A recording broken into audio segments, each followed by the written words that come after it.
Hello, ladies and gentlemen. Eddie Marcus here again, spokesman and advocate of basic human rights for all people. I'm trying to switch the environment around a little bit, maybe scratch me in some different kind of ways. The sun is not shining. In fact, it's doing a little dipping and raining. But I want to sit out here and share with you some information that opens my eye, moves some of the scales back. Just maybe it will do it for you. Oftentimes I'm hearing, and I'm sure you are too, the phrase, this is who we are. And I ask myself, what does this mean? What are they actually saying? This is who we are.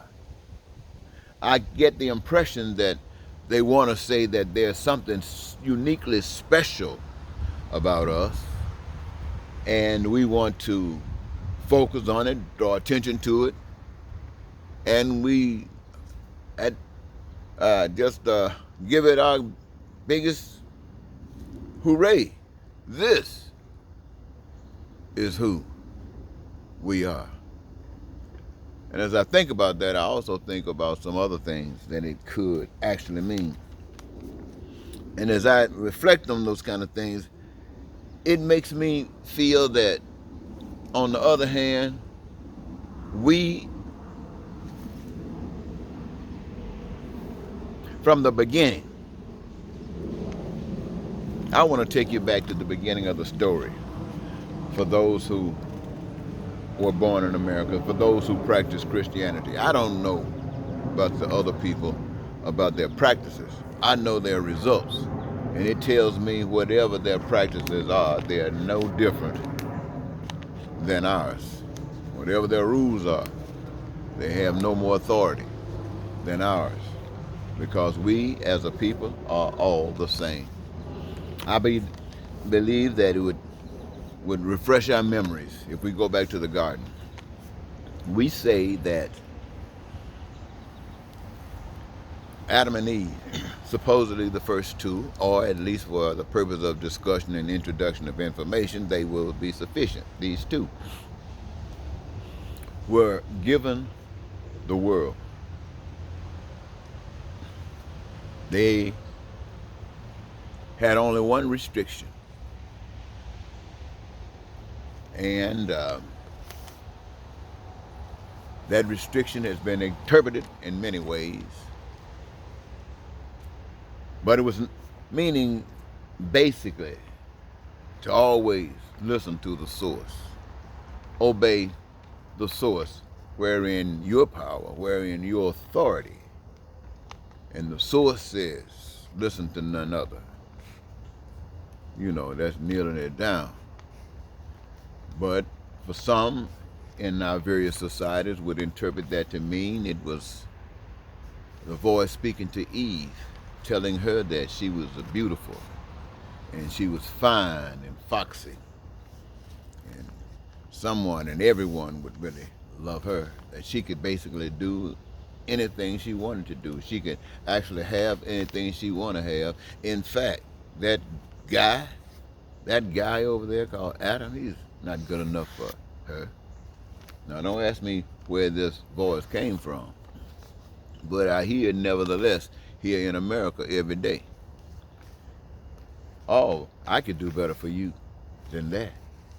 And you find many women believe that they're just that beautiful, and in most cases they are. In fact, in every case they are. And they believe this for whatever reasons they have. And you know the end of that story. Some go on and produce evidence that's contrary to what they thought. But anyway, ladies and gentlemen, we think about it, and we think about this is who we are. This is who we are. I'd say, ladies and gentlemen, that when I look at all my research, and yes, I am a social scientist, that means something to some of you. Some of you hold up education as being kind of special, so if you do, I am a legal social scientist. And my observation and my dedication and research suggests to me that when we say this is who we are not just talking about Americans, even though whoever said this might have meant just Americans. But when they say this is who we are, we're talking about the human race. This is who we are. And the question should say, well, wait a minute now. Who are we as a human race?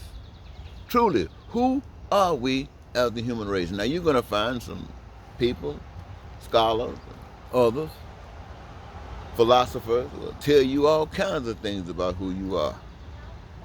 But will it justify your asking the question?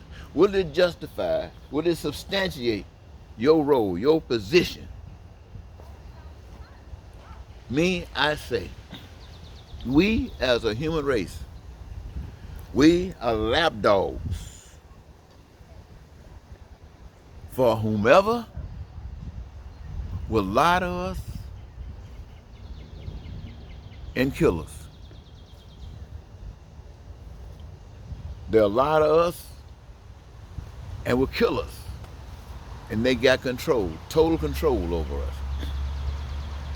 That's why they say in the garden that God said the day that you should do or violate this, you should surely die. Well, what does surely die mean to a people who've had no experience with dying as just a question? I know, there are many others, but just a question. Yet, when you bought the lie, that's when you became a lapdog. When you accepted the lie, you became a lapdog. Because then you were no longer listening to the voice, the source of the power of life, the source of the power of love. You were listening to the lapdog. You became a lapdog, and you started listening to another voice. And that voice, my friends, you might say, well, what did that voice do?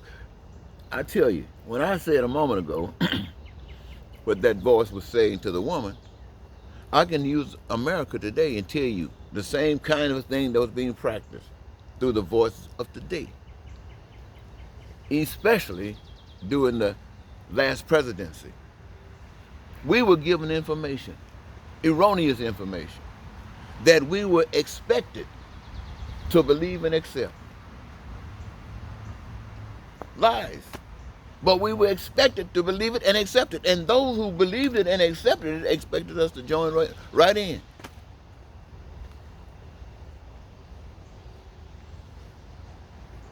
Now, what makes us any different than the German people who were slaughtering the Jews? Oh, there was a time we used to look at that and say, ooh, we would never have done anything like that. Yet today we're willing to do it in a minute, in a heartbeat. All it takes is one Hitler or one Trump. And there are those willing and ready to do it. What makes us any different than what's going on in Russia under Putin? Or any other country in the Philippines? What makes us any different than what's going on in North Korea? There are people that's bending their knees, and so what's happening here in America? There are those that's bending their knees, not to prayer to lift up for lust, for justice and peace.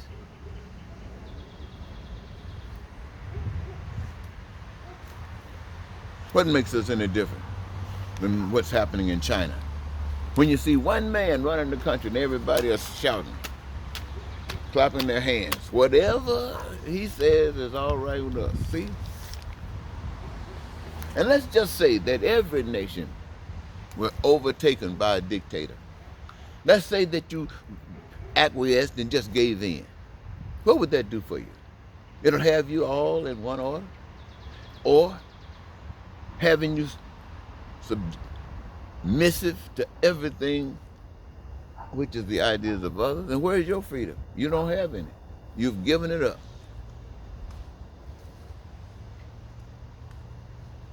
Now that you're controlled by your nation, The problem is between the other nations. So the same thing that existed within each of the nations now is outside. It's an international thing. And it's progressed to the international scene. Everything is going on the same way it was within these states. Now it's an international thing. And you're just tools. This is who we are. Lapdogs to those that will lie to us and to those that will kill us. That's who we are. I don't care what we claim to be. Oh, we can tell ourselves anything. We can tell ourselves we're Superman. We can tell ourselves we're the Black Panther. We can tell ourselves we're Catwoman. We can tell ourselves we're John Wayne. But at the end of the day, pain and suffering, lying and cheating and stealing and killing, terror and war and homelessness and poverty and crime and violence and communities deteriorating while some are getting rich and trying to fly just to the moon to have fun. And you know what? Somebody might ask the question, why is God allowing this to happen? Then someone might answer that by saying, in the beginning, with all of the great love that was given to man, one part of it was to be the controller of your ship, to be the controller of your life, to be the controller of your community. All of this in your hands. Why and how is that to be manifest? Because you shall reap what you sow. I will not dictate to you what to do here, what to do that, but whatever you do, whatever you can imagine, and you do it, you shall reap what you sow. If it's work, if it's good, if it's loving, it speaks for itself. If it's not, it speaks for itself. So if men have come to this point, humankind has come to this point in our lives, it's speaking to us. And right now, it says to me that there is going to be a change. Because here in America, they say the new nation. They say the most wonderful nation on the face of the earth. Yeah, they said all these things about America.